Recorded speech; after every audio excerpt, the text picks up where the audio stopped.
Hey guys, welcome to another Drive and Dive with your man Bobby Hesley in the mobile office today. On the road all day. Usually I'll start out my days with phone work, talking to sellers, talking to contractors, talking to lenders, this and that, and then phase two is hitting the road. And phase two today is kind of a mix of things I'm doing. I'm meeting with a seller in Detroit, actually. That's where I'm headed now. Then after that, I got a closing in Farmington Hills, where I'm closing on a deal with a seller. Got it at a great price, less than half of what it's worth once I fixed it up, which is a killer price. In real estate, guys, you make money when you buy, not when you sell. A big mistake that a lot of real estate investors make is they always think, what can I make if I sell it for X amount of dollars? That's not how you think about it. You don't buy a house based on the exit strategy. You buy it based on the entry strategy. You base your profit on how much you're going to make based on the price you bought it at, not the price you're going to sell it at, because you got to leave contingencies. You got to leave room for contractors walking off the job or unforeseen things that happen when you start taking out walls or city inspectors making your life hell. So that's why you go in at a low price. So I'm meeting with a seller today, doing a closing later, and then I'm meeting with some contractors later. On some deals I've already got. So I just thought I would hop on and, guys, let's talk about depression. In my mind, I believe that there's three types of depression. I call them the 3 C's of depression. If you guys have followed my content for a while, you know that the way that my mind works, I'm very Thomistic in the way I approach things, which is Thomistic means I'm of the thought school of St. Thomas Aquinas, the greatest philosopher who ever lived, the angelic doctor of the Catholic Church. I always try to categorize things and narrow them down and distill them into different categories and even subcategories. And the topic of depression is no different. So when it comes to depression, there's basically 3 types of depression. I call them the 3 C's. There's what's called circumstantial depression, which we'll talk a little bit about. Then there's what's called chemical depression, which we'll also talk about. And then the third kind, which I think is probably the most common in this day and age, is what I call caloric depression or calorie depression. So what do I mean by each? Well, circumstantial depression is pretty self-explanatory.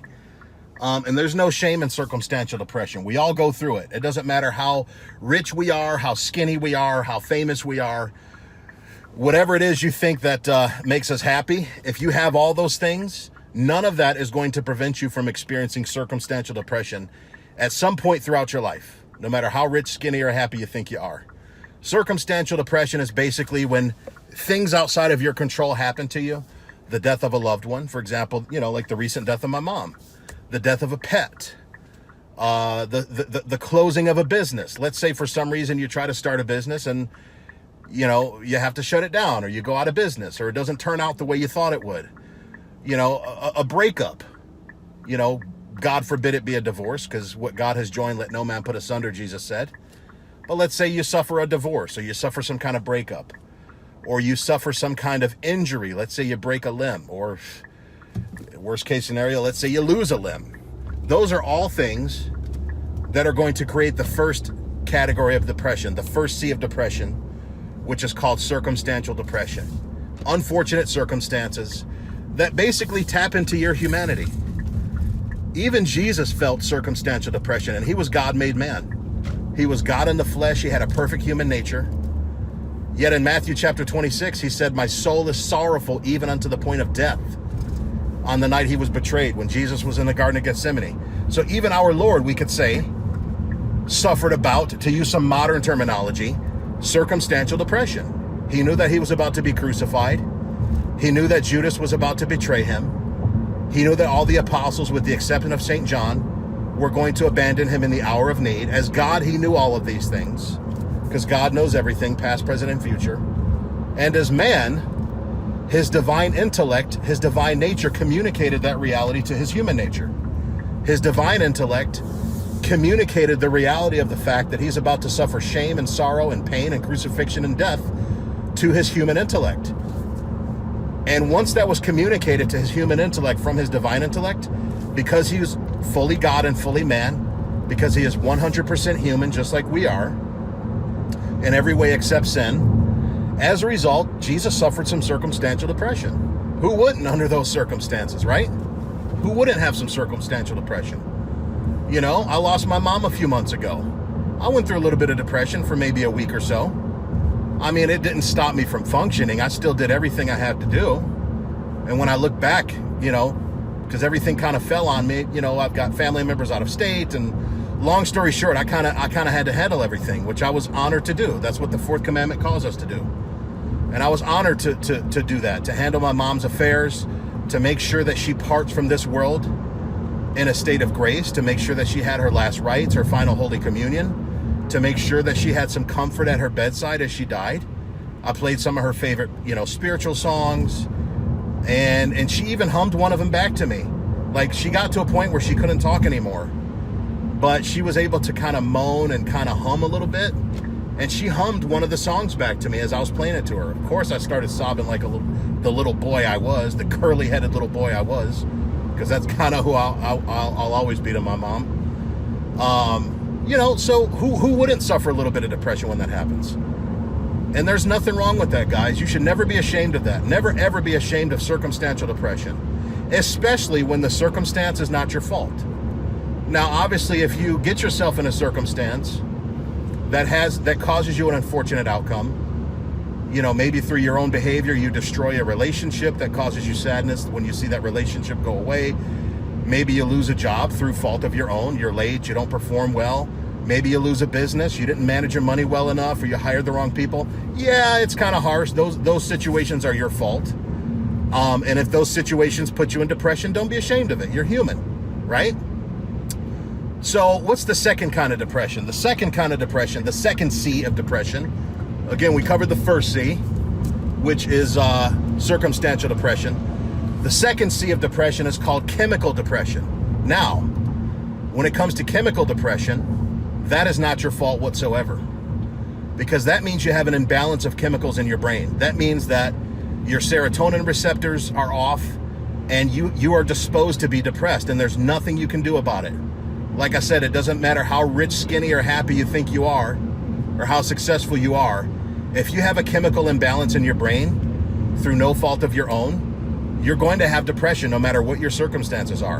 And I encourage you to look up one of the greatest 20th century poets. His name is Gerard Manley Hopkins. Look up Gerard Manley Hopkins. He was a Jesuit poet and philosopher. He wrote some of the most beautiful poetry, and he suffered from severe depression for his entire life.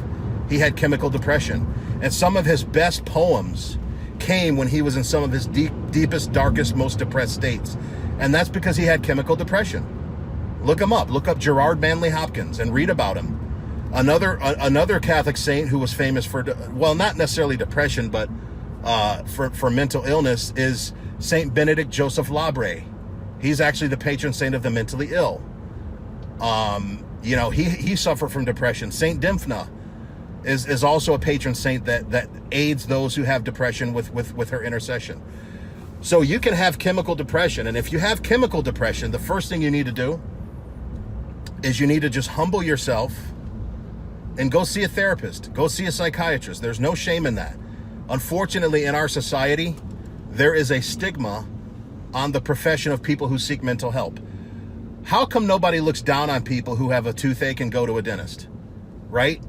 If I had a toothache, or if I had a wisdom tooth that needed to be pulled, that's calling me 24/7 pain, I can't eat on that side of my mouth, I can't drink hot or cold water, nobody would look down on me and say, Bobby, why would you go to a dentist?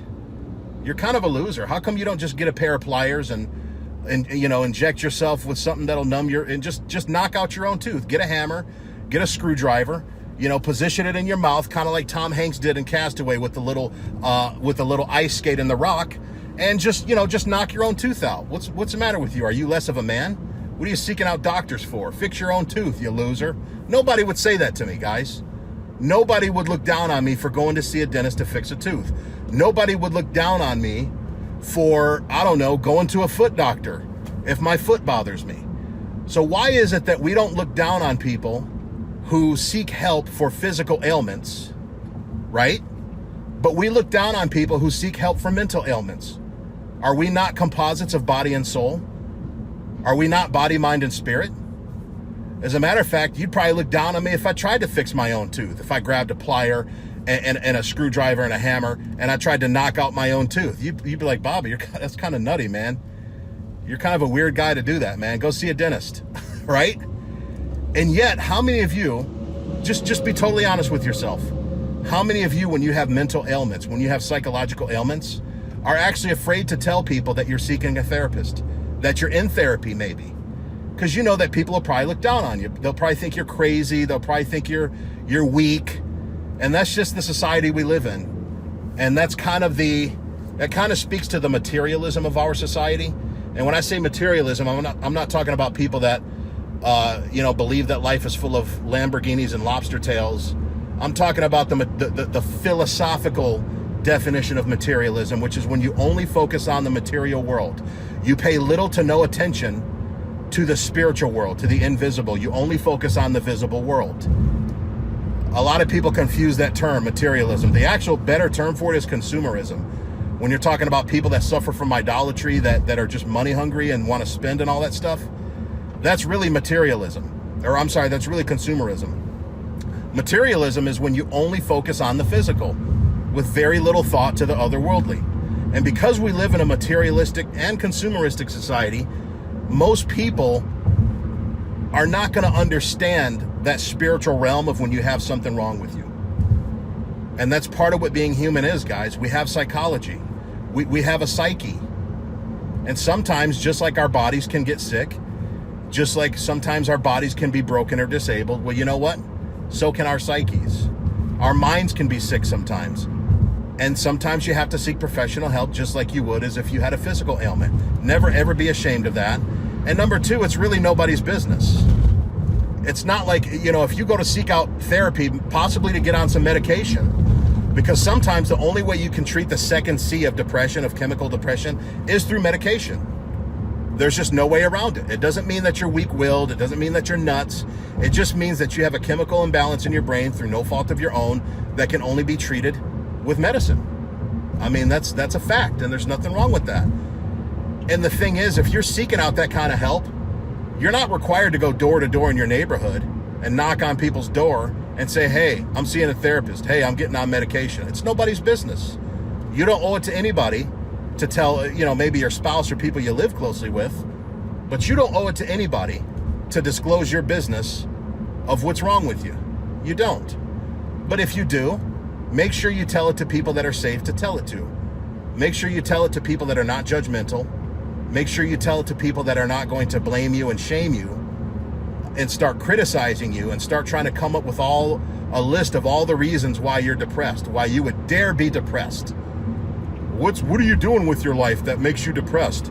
Or you might even get people that'll say that you're ungrateful for being depressed, that you kind of have no right to be depressed, because they're like, hey, everything's going good for you. You live in a nice zip code, your kids are healthy. What are you being depressed for? And they start comparing your life to theirs. They start arguing with you about how if anybody should be depressed, it's them. Oh, I've got this going on in my life. I got that going on. I should be depressed, not you. Stay away from people like that. It's none of their business.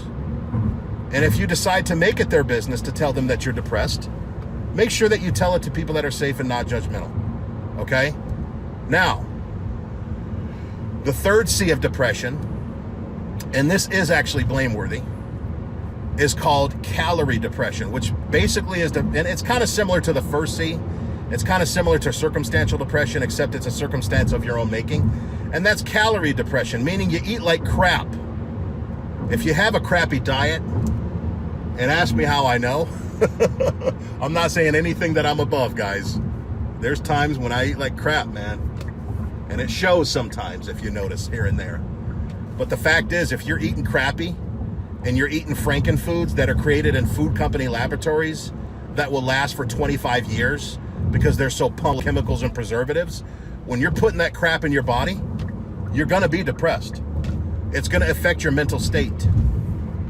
It's going to increase your blood sugar, which increases your insulin, which increases fat storage, because insulin is the hormone that stores energy. And if you give your body more energy than it actually needs, guess what it's going to do? It's going to store it as extra fat. It's going to put it in the bank account for a rainy day. That's how God made our bodies. Our bodies are made to store extra calories just in case we are in a feast state, and it stores the excess of that feast for the famine state because food might be scarce. Our evolutionary biology has not caught up with modern society. So if you put too many calories in your body, you're going to store those extra calories on your hips, on your love handles, on your thighs, on your gut, wherever your body likes to store extra calories. And guys, I don't know if you know this, but one of the number one conductors of toxins, one of the number one places where toxins are stored in the body is in fat. So if you have excess fat, there's a guarantee that you have excess toxins in your body, and that's going to screw with your mind. It is. It's going to screw with your psychological state, and it's going to cause you to be depressed. It really will. So really watch what you're putting into your body, because, and oftentimes it's kind of a self-fulfilling prophecy, because we put all these crappy calories in our body, all this crappy food in our body, and we know that what we're doing is wrong. We know we're not supposed to be eating that crap. And what does that do? When you feel ashamed of yourself for how you eat, when you don't have self-control, what's the natural reaction? It's going to kind of depress you. It is. You're going to be kind of ashamed of yourself. You're going to realize that you're not being your best, that you're settling for less, that you're kind of defiling and degrading yourself. You're committing the sin of gluttony. And that's naturally just going to depress you. It is. And if that doesn't depress you, then there actually might be something wrong with you. Because when we do things that we're not supposed to do, when we mistreat our bodies, which are the temples of the Holy Spirit, the conscience that God gave us, our spirit and our mind, is supposed to rebel against that and make us feel bad about doing it so that we can stop doing it. And if your inner alarm is not going off, if your mind and your spirit are not rebuking you for how you're abusing your body and your temple, then there is something wrong with you mentally, and that's something you might want to seek help about. So calorie depression, in a way, can be a good thing, because that's your body's natural corrective system telling you, hey, you got to stop abusing me here. You got to stop defiling and degrading this temple and start taking better care of it. And you're going to get so sick of feeling depressed that you actually start doing something about it. You'll get out, you'll start getting some vitamin D, you'll start eating better, you'll start exercising better, and hopefully you can correct that. So those are the 3 C's, guys. Circumstantial depression. If you're struggling with any of that, sorry guys, my phone is about to open, so I don't have the video. But if you're struggling with that, guys, work on it. Get help. Never ever be ashamed to get help. And I will see you guys on the next video. My phone is dying. Be sure to like, comment, and share this video. Subscribe to all my social media, and I will see you guys on the next video. God bless.